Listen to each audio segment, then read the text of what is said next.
First story. Karma generates interest over time. In the third grade, I was an awkward kid. Had a mean drunk father, struggled to fit in and make friends, was bullied and shunned by other kids. One of my classmates, let's call him Derek, who regularly partook in bullying me, showed me kindness one day. Being deprived of kindness or attention so regularly, I was putty in his hands. He hung out with me during recess when I was usually alone. We laughed and talked about girls we like, and he even apologized for being a jerk to me. The reason he was so nice to me was because I had brought a very popular, expensive Batman action figure to school with me to pass the time since I was alone mostly. I saved allowance and mowed loans for 2 months to buy that toy. Everyone wanted one. By the end of the day, he asked me if he could borrow the action figure, and like the naive, socially inept kid I was, I trusted him with it. The deal was to return it the following morning. I went home so happy, completely fooled, and I never suspected a thing. The following day, he completely ignored me when I tried to talk to him. He acted like I was crazy. When I asked him to return the action figure, he simply said, "You never gave me anything. You never gave me any Batman. Maybe you imagined it." When I complained to my teacher, I was told that it was my own fault for bringing toys to school. I was afraid they would involve my father, so I dropped it.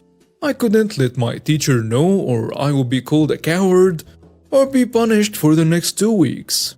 What's worse is Derek told all the girls that I confided to him about fancying that I lusted after them, and that I stalked them as well. I was a social outcast before that, but at least I was tolerated. But after this smear campaign with the girls, I was a leper. People wouldn't even look me in the eyes, not even the teachers. Kids started throwing stones at me, sabotaged and vandalized my property. It was just hell. I did nothing about it but cry. I was just a weak-willed kid after all, but to this day, I wish I had bitten someone's ear off or something, anything in retaliation. After a while, the bullying died down. I focused on my studies and started getting good grades. Derek started talking to me again, but I ignored him completely. Sometimes he would repeat, "Why are you being such a baby? You didn't give me anything. You imagined it." By the end of the year, we moved houses and I transferred to another school not far away. Things were much better there. I finally had friends and I was not as naive anymore, so I was not as easily targeted. But I was still mostly me. I still got picked on now and then. Over the years, I became somewhat of a delinquent, and in high school, I got into regular fights. I may have been overcompensating for the lack of a spine I had in my younger years. I bartended in nightclubs, hotels, and cruise liners in my early 20s. This helped me a lot to be more socially adept and to understand social dynamics and human nature. I finished trade school and qualified as an electrician and later as a plumber. I know, water and electricity, but believe it or not, I thought it was ingenious at the time. I started my own business, developed a reputation for excellent workmanship in my local area, and did well for myself. When I was 29, I'm 36 now, I received a call out at 2 in the morning for a flooding emergency at a local residence. When I got there, the place was just a mess. Water just jetting out of a burst pipe, and electrical equipment was shorted. It was highly dangerous. The living room floor was caved in due to a sinkhole. I was met by the wife, let's call her Jane. She was hysterical, and beside herself, she somehow thought that she was responsible, which I found odd. I assured her that it couldn't possibly be her fault. He arrived not 5 minutes later. His demeanor was irate. He didn't greet or shake my hand when I offered. I recognized him immediately. Derek from all those years ago. He demanded to know why I have not begun fixing the issue yet. I was professional. Told him what I told the wife in terms of costs, but I had the written quotes in my vehicle. I told him who I was and acted happy to see him, and assured him that he was in good hands. After a while of arguing with his wife, He seemed to calm down and joked around with me. I knew I had fooled him. We talked about our carers, kids, our school days. I gave him tips and fake recommendations, and we got along great. His trust was easy to gain. He must have thought of me as a complete sucker. I assured him that he was in good hands and this would be fixed in no time. I was careful not to start any actual work on the property. Doing the smallest thing would make me responsible for all of it. Derek left after an hour or so and his wife stayed behind. And I started my revenge. When I was doing my assessment, I noticed that most of the buildings did not comply with city regulation and did not adhere to the registered and approved plans. There were multiple safety hazards and all plumbing and electrical work were completed by unqualified and uncertified people in an attempt to save money. Also, the pipe in question had been leaking for a few weeks at least, getting worse by the day and finally causing disaster. Which means their water bill would be astronomical at the end of the month unless a qualified plumber endorses a rebate with the municipality. I called my contact at the city, let's call him Donovan, and notified him of all the regulatory violations, safety hazards and non-city compliant installations on the property. I also told him of the possible water bill. He promised to be there the next day. I immediately started photographing and documenting. The following morning, my contact was there at 10, and he had a field day. He informed Derek's wife of the calamity that was to come. They would be forced to tear down all the building additions, remove all the uncertified plumbing and wiring installations, have the plans reapproved and start from scratch, which is an estimated loss of approximately $950,000. And Derek was there in minutes. He was livid. He quickly threatened legal action, but Donovan simply told him that he had more than enough photograph evidence to have the property declared invalid within a week if Derek did not comply in writing. Donovan reminded Derek that he does this for a living and that the city has more legal resources to waste time on. I left Derek an invoice for my time just to smear salt into the wound and took my leave. Later he called me every name under the sun. I remained silent and he hung up. He went on a Facebook rant about me, which was a bad idea.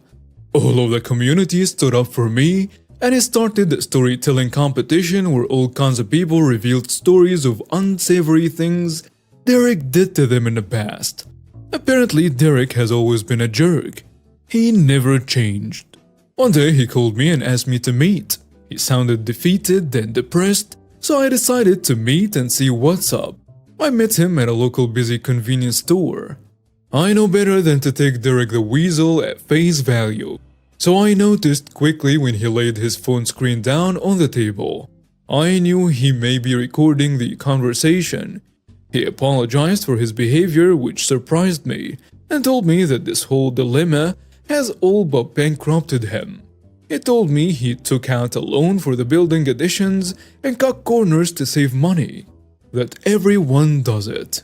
He showed me the water bill, which was nearly $80,000, a problem easily erased with a qualified plumber's signature and endorsement.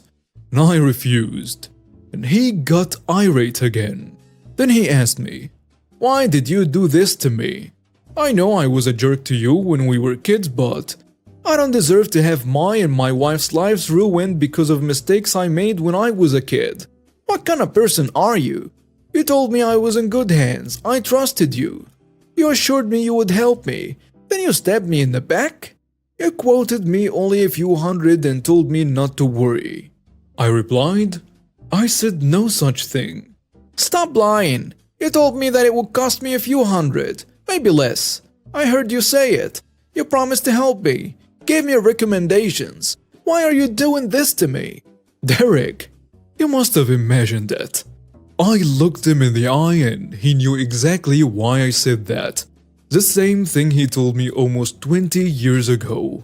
I repeated just to drive it home. "You're being a baby. I never quoted you for anything.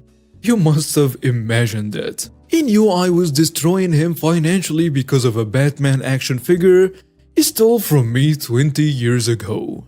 I could see it in his eyes, but he couldn't bring himself to say it. His expression was a mixture of astonishment and disgust.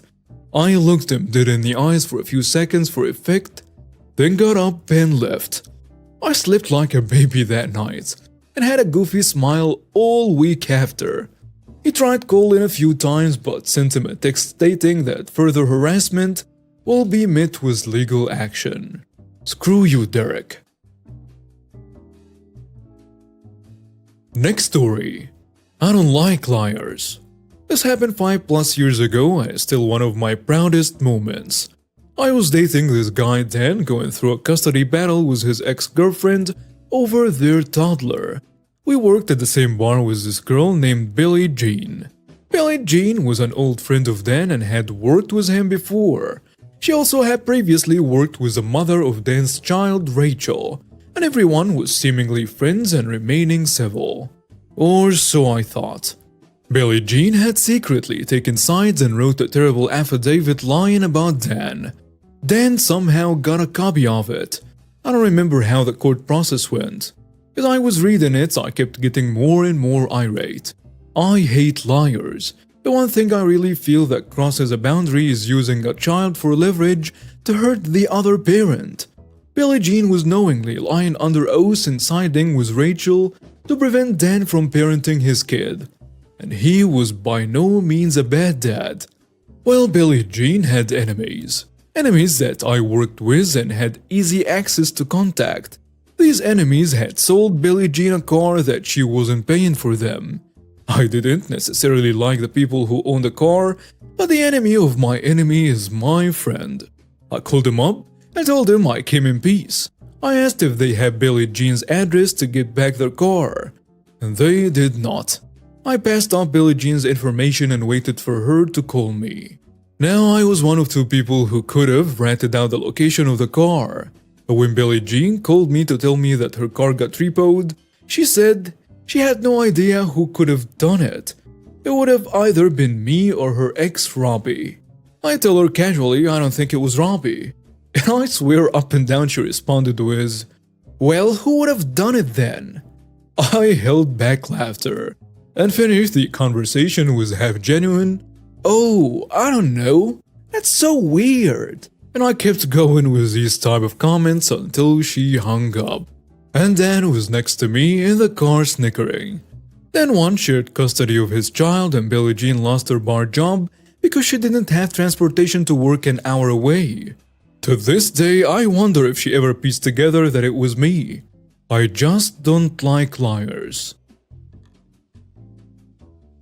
Next story. One way to break even. Pardon the flex, but no teacher has even found me problematic. I try to be nice to everyone and not start any drama. But I learned at a young age that you can't have everyone. Normally, I'm okay with that. But this particular time hurt very badly because I hadn't done anything wrong. In 4th grade, the 2011-2012 school year, I was classmates with a girl whom I'll call May. May was more popular than me, had better outfits, that kinda thing. I kinda sensed that she wasn't interested in being friends with me. So I would mind my own business, but occasionally there would be a situation where interacting with May was inevitable. So I would try and be civil and polite. She would shun me, as if I wasn't even there, just completely ignore me. So I would have to get another classmate to facilitate whatever it was. I found May's action extremely petty and rude, even at just 9 years old. May also had a brother in the same 1st grade class as my sister. My sister told me that May's brother wasn't rude to her at all, and she was very surprised at how May was rude to me. One day, as school was dismissed, I overheard May tell her friend, "I stole $10 from my brother." Even if she wasn't rude to me, that would have pissed me off. But she was. So I did something about it. I asked my sister to tell May's brother that May had stolen it from him. Years later, I learned that during the argument that ensued, he ended up breaking May's finger. Luckily for me, he never told May who had informed him of what she did. May also stole my last pencil later on that same school year. She had plenty, so she probably did it just to cause problems for me. Hopefully May won't steal from anyone again, and has since learned that it's never okay to be mean to someone for absolutely no reason.